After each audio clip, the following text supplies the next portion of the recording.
आप सभी को नमस्ते। आप सभी के बीच में आज हम योग का अर्थ एवं परिभाषा इसके बारे में चर्चा करेंगे।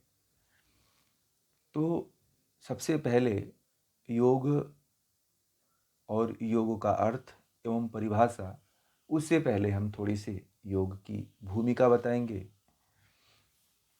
योग जो है प्राचीन काल से हमारी जो ऋषि मुनि विद्वान वेत्ता हैं, उन सभी का एक ऐसा अनमोल खजाना है जिस राह पे चल कर के वह अपने जीवन को परिष्कृत किए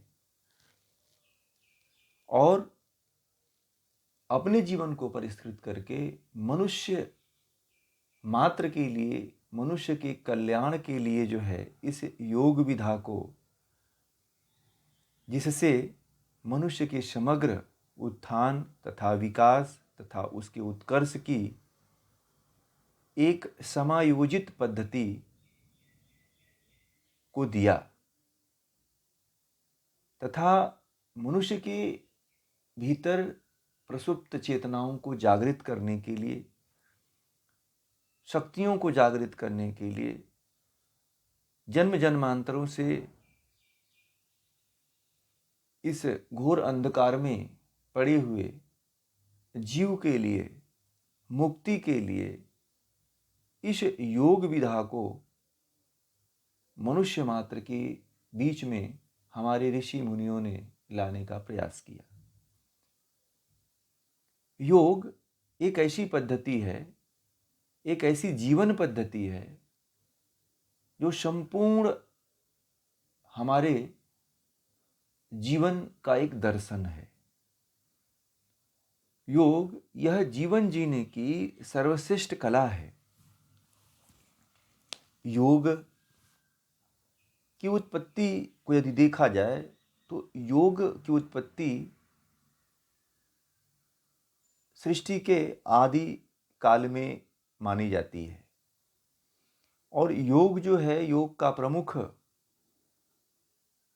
यदि ग्रंथ है जहाँ से योग की उत्पत्ति हुई, वह वेदों से मानी जाती है।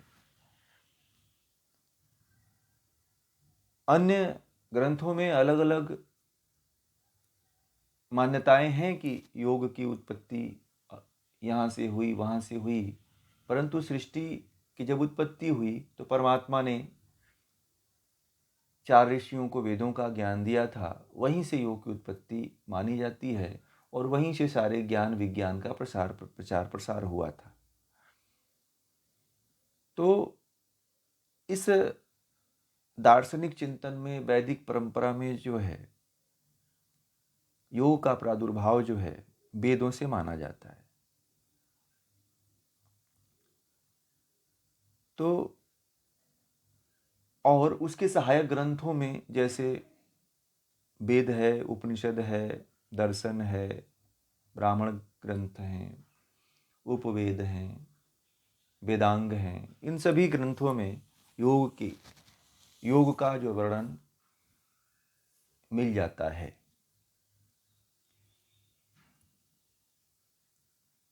तंत्र के ग्रंथों में भी योग का वर्णन मिलता है। तंत्र के ग्रंथों में भगवान शिव को योग का आदि प्रवर्तक माना जाता है।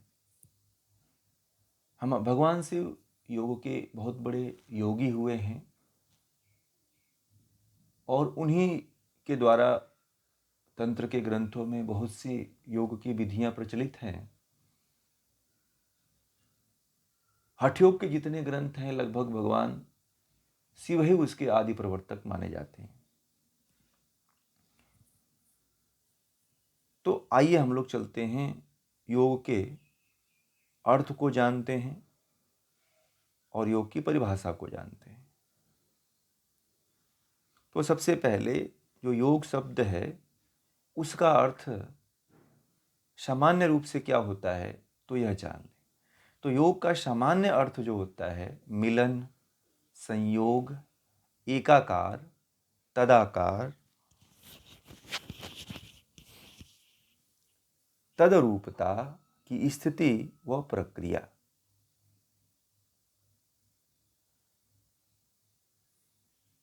जबकि व्युत्पत्ति एवं शास्त्रीय अर्थ से योग का तात्पर्य जो होता है आत्मा और परमात्मा का मिलन। योग शब्द का के शाब्दिक अर्थ पर विचार किया जाए तो योग युज धातु से उत्पन्न हुआ है, जिसका अर्थ होता है मिलन या संयोग। यदि विस्तृत रूप से देखा जाए तो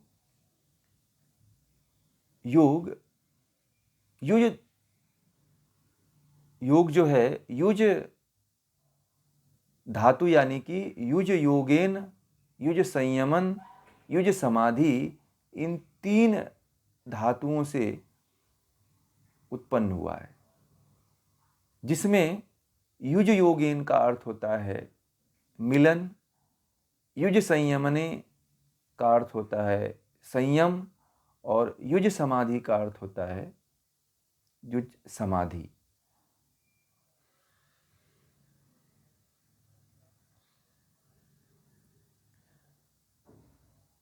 अब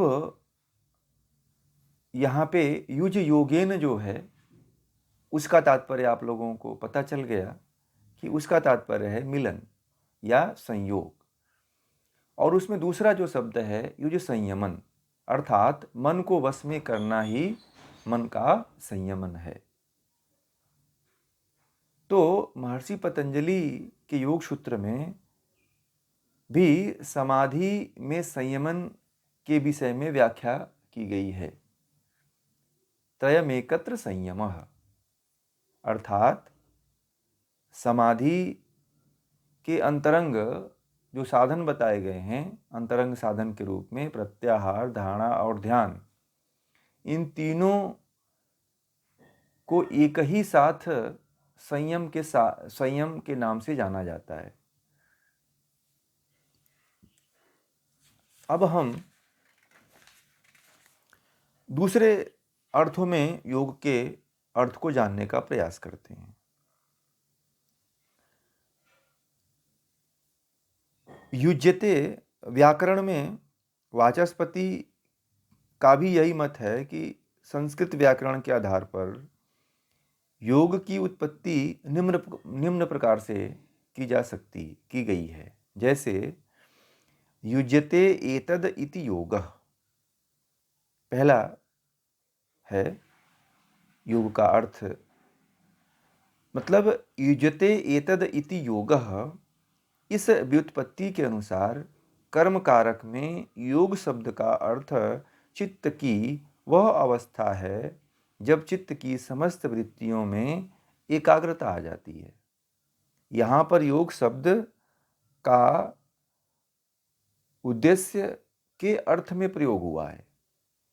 दूसरा है युज्यते अनेन अति योगः, इस व्युत्पत्ति के अनुसार करण कारक में योग शब्द का अर्थ वह साधन है जिससे समस्त चित्त वृत्तियों में एकाग्रता लाई जाती है।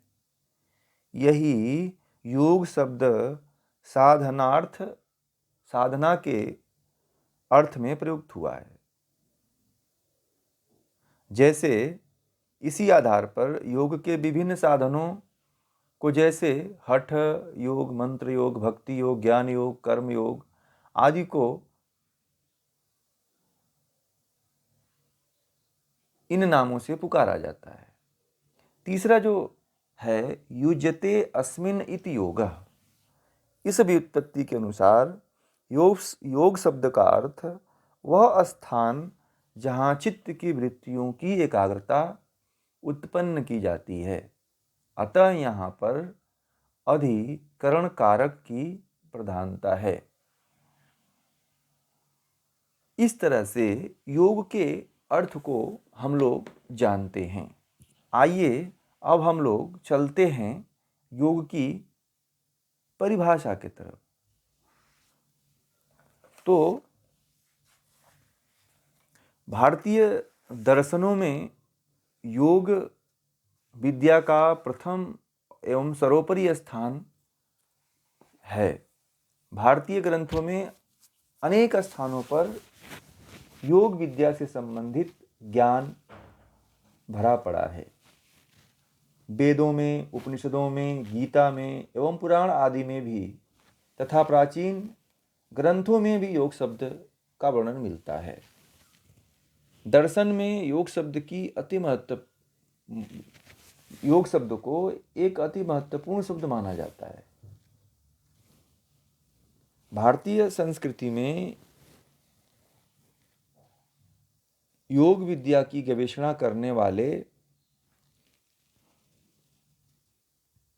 अर्थ के रूप में अनेक शास्त्रीय ग्रंथ इसी संस्कृति से भरे पड़े हैं।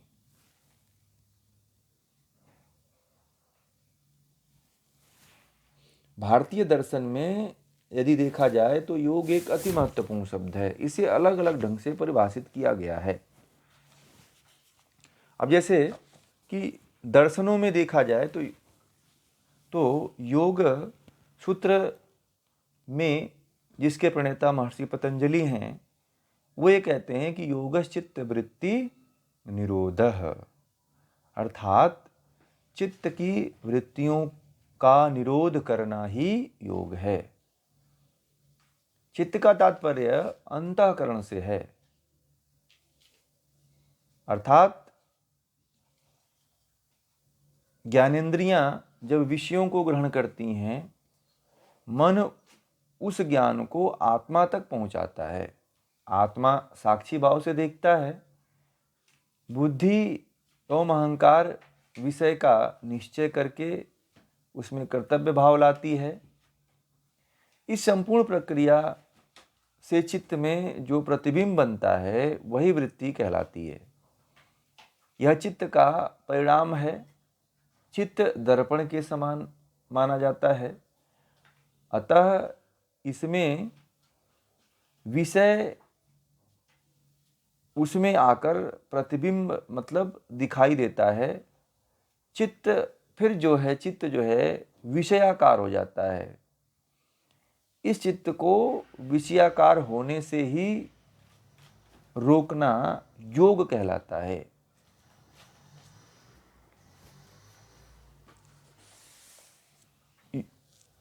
दूसरे अर्थों में यदि देखें तो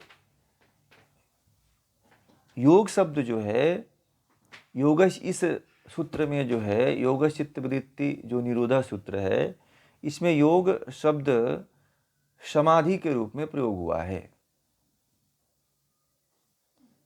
योग दर्शन में चित्त शब्द मन, बुद्धि, अहंकार इन तीनों का रूप है, सम्मिलित रूप है।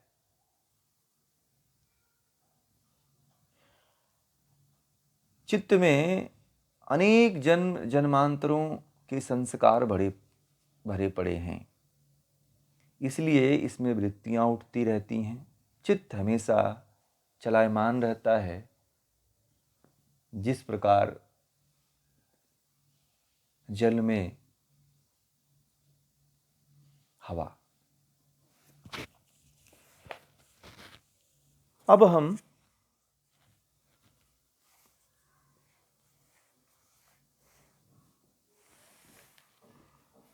योग की और परिभाषाओं को लेते हैं।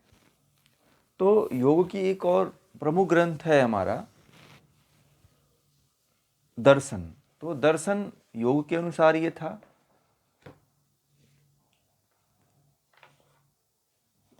अब सांख्य के अनुसार, सांख्य दर्शन ये भी हमारा एक दर्शन ही है। तो सांख्य दर्शन के अनुसार हम योग की परिभाषा को जानेंगे। कहते हैं कि प्रकृति और पुरुष का वियोग ही योग है। प्रकृति और पुरुष का वियोग ही योग है।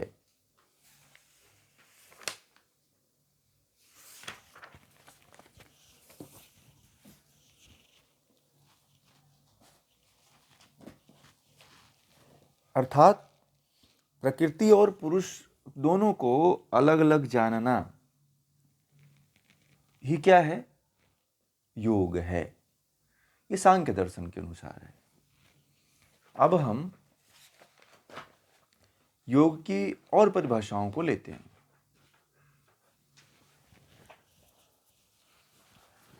महर्षि याज्ञवल्क्य ने योग की परिभाषा करते हुए कहा है कि संयोग योग इत्युक्तो जीवात्म परमात्मनो, अर्थात जीवात्मा व परमात्मा के संयोग की अवस्था का नाम ही योग है। ऐसा महर्षि याज्ञवल्क्य ने कहा है।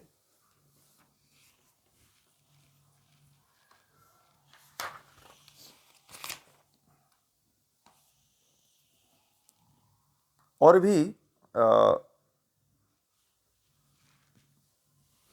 याज्ञवल्क्य ने और भी एक परिभाषा बताया है कि तद्धो ज्ञानात्म दर्शनम, अर्थात योग के द्वारा ही आत्मा परमात्मा का ज्ञान होना बताया है।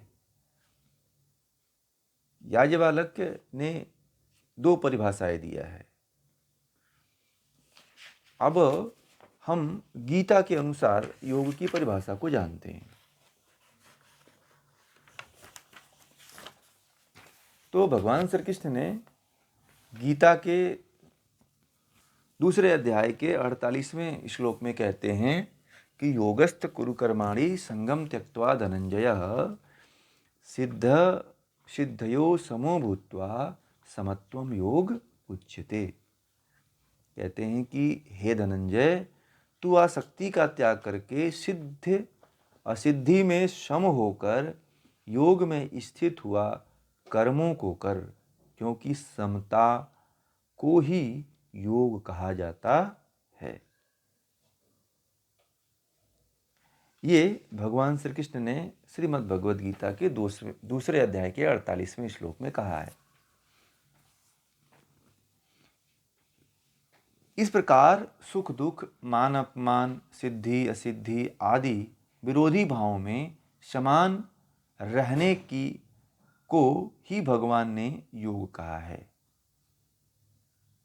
अतः सुख में न अधिक प्रसन्न होना और दुख में न अधिक दुखी होना। दूसरी परिभाषा भगवान श्री कृष्ण ने गीता में एक और बताई है, दूसरे अध्याय के 50वें श्लोक में। बुद्धि युक्तो जहाँ तीह उभे सुकृत दुष्कृते तस्मात् द्योगाय युजस्व योगः कर्मसु कौशलम, अर्थात समबुद्धि युक्त पुरुष पुण्य और पाप दोनों को इसी लोक में त्याग देता है, अर्थात उनसे मुक्त हो जाता है। इससे तू समत्व योग रूप में लग जा। यह समत्व रूप योग ही कर्मों की कुशलता है, अर्थात कर्म बंधन से छूटने का उपाय है। शुद्धि क्षमता युक्त मनुष्य वर्तमान में ही पुण्य और पाप दोनों से रहित हो जाता है।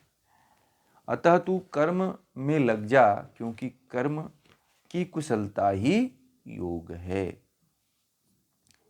यहाँ श्री कृष्ण ने प्रथम परिभाषा की पुष्टि में कहा कि कर्मों में कुशलता अर्थात निष्काम फल की आशा, निष्काम भाव, यानी कि फल की आशा न करते हुए कर्म करना ही कर्म योग है। फल की इच्छा का त्याग करना ही क्या है? कर्म योग है। भगवान श्री कृष्ण ने गीता के 6वें अध्याय के 23वें श्लोक में योग की एक और परिभाषा उन्होंने बताई है।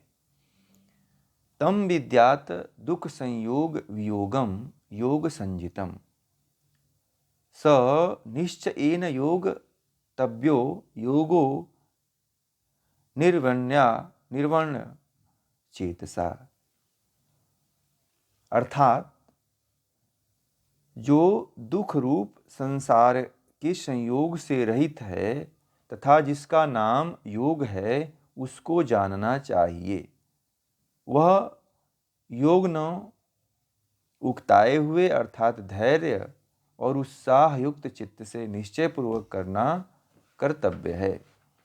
दुख के साथ वियोग एवं आनंद के साथ संयोग ही योग है। अर्थात दुख रूप संसार से के संयोग से रहित है। इस योग को धैर्य और उत्साह के साथ चित्त से निश्चित पूर्वक करना चाहिए। अब हम लोगों ने गीता के अनुसार योग की परिभाषा को जाना। अब हम लोग जो है उपनिषदों के अनुसार गीता की परिभाषा को जानते हैं।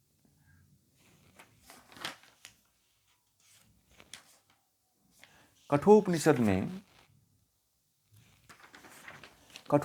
में योग के परिभाषा के विषय में कहा गया है, यदा पंचावतिष्ठन्ते ज्ञानानि मनसा सह बुद्धिश्च न विचेष्टति तामाहु परमां गतिम ताम योग मिति मन्यन्ते स्थिरामिन्द्रिय धारणाम अप्रमत्तस्तदा भवति योगो ही प्रभावाप्य यौ। यह कठोपनिषद के में दूसरे अध्याय के तीसरे में 10 से 11 यह जो मंत्र है उसमें ये कहा गया है। अर्थात जब पांचों ज्ञानेंद्रियां मन के साथ स्थिर हो जाती हैं और मन निश्चल बुद्धि के साथ आ मिलता है, उस अवस्था को परम गति कहते हैं। इंद्रियों की स्थिर धारणा ही योग है। जिसकी इंद्रियां स्थिर हो जाती हैं अर्थात प्रमादहीन हो जाता है, उसमें शुभ संस्कारों की उत्पत्ति और अशुभ संस्कारों का नाश होने लगता है। यही अवस्था योग है। ये कठोपनिषद में कहा गया है। अब मैत्रेयी उपनिषद में योग की एक और परिभाषा कही गई है, एकत्वम प्रणमन सोरिंद्रियाणाम तथैव च सर्वभाव परित्यागो योग इत्य विधीयते। यह मैत्रेयी उपनिषद के 6वें अध्याय के 25वें मंत्र में कहा गया है। अर्थात प्राण, मन व इंद्रियों का एक हो जाना, एकाग्रता अवस्था को प्राप्त कर लेना, बाह्य विषयों से विमुख होकर इंद्रियों का मन में और मन आत्मा में लग जाना, प्राण का निश्चल हो जाना योग है। अब योग शिखोपनिषद में योग की परिभाषा क्या कही गई है उसको भी जान लेते हैं। यो अपान प्राण यो रैक्यम स्वर जोरेत शोष तथा सूर्य चंद्रम योगो जीवात्मा परमात्मनोः एवं द्वंद्व जालस्य संयोगो योग उच्यते।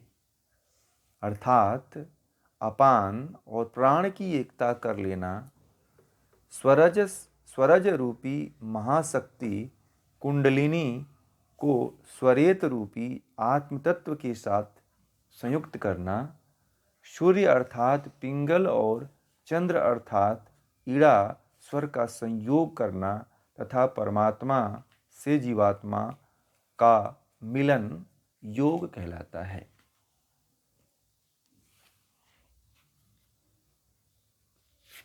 ये उपनिषदों में योग की परिभाषाएं दी हुई हैं जो आप लोगों के बीच में रखा।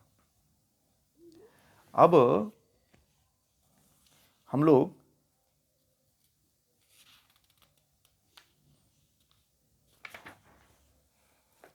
थोड़ा पुराणों के अनुसार जो है योग की परिभाषा को जानने का प्रयास करते हैं।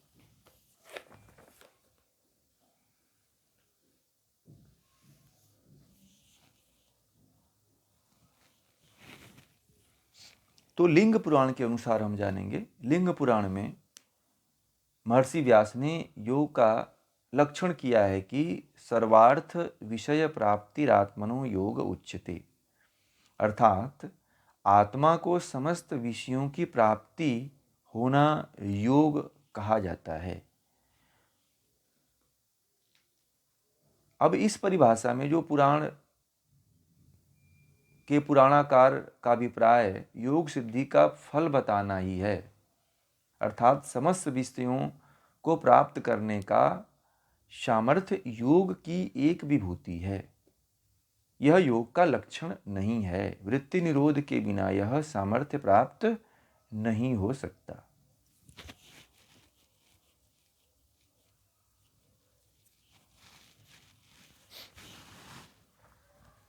अग्नि पुराण के अनुसार योग की परिभाषा आत्म मानस प्रत्यक्षा विशिष्टा या मनोगति तस्या ब्रह्मणि संयोग योग इत्यभिधीयते। योग मन की एक विशिष्ट अवस्था है जब मन से आत्मा को और स्वयं मन को प्रत्यक्ष करने की योग्यता आ जाती है, तब उसका ब्रह्म के साथ संयोग हो जाता है। संयोग का अर्थ है कि ब्रह्म की समरूपता उसमें आ जाती है। यह समरूपता की स्थिति ही योग है। अग्नि पुराण के इस योग लक्षण में याज्ञवल्क्य की स्मृति के योग लक्षण से कोई भिन्नता नहीं है। मन का ब्रह्म के साथ संयोग वृत्ति निरोध होने पर ही संभव होता है। स्कंद पुराण में योग की परिभाषा क्या कही गई है उसको जान लेते हैं। व्यसमत्वं द्वयोरत्र जीवात्मा परमात्मनो सा नष्ट सर्वकल्पः समाधिर्मिदीयते परमात्मनो यो डयं विभागः परन्तप स एव तु परो योगः समासात्क स्थितत्व। अर्थात जीवात्मा और परमात्मा की समता को समाधि कहा गया है तथा दूसरे श्लोक में परमात्मा और आत्मा की अभिन्नता को परम योग कहा गया है। इसका अर्थ है समाधि ही योग है। वृत्ति निरोध की अवस्था में ही जीवात्मा और परमात्मा की यह समता और दोनों का अविभाग हो सकता है। अब हम लोग हठ योग प्रदीपिका के अनुसार जो है जानने का प्रयास करते हैं।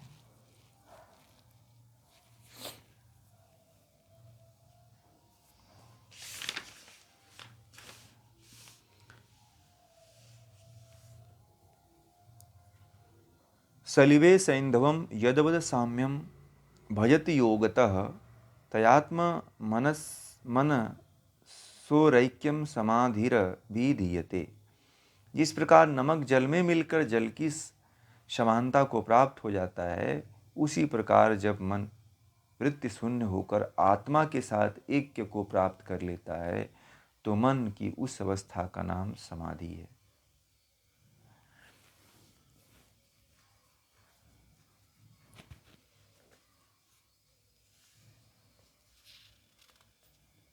रामकृष्ण परमहंस ने भी योग की परिभाषा कहा है कि परमात्मा की शाश्वत और अखंड ज्योति के साथ अपनी ज्योति को मिला देना ही योग है। महर्षि अरविंद के अनुसार योग की परिभाषा जीवन के सिद्धांतों को व्यवहार में लाने की जो कला या युक्ति है वही योग है। स्वामी शिवानंद जी ने भी योग की परिभाषा को कहा है कि योग उस साधना प्रणाली का नाम है जिसके द्वारा जीवात्मा तथा परमात्मा की एकाग्रता की अनुभूति होती है एवं परमात्मा तथा जीवात्मा का ज्ञानपूर्वक संयोग होता है।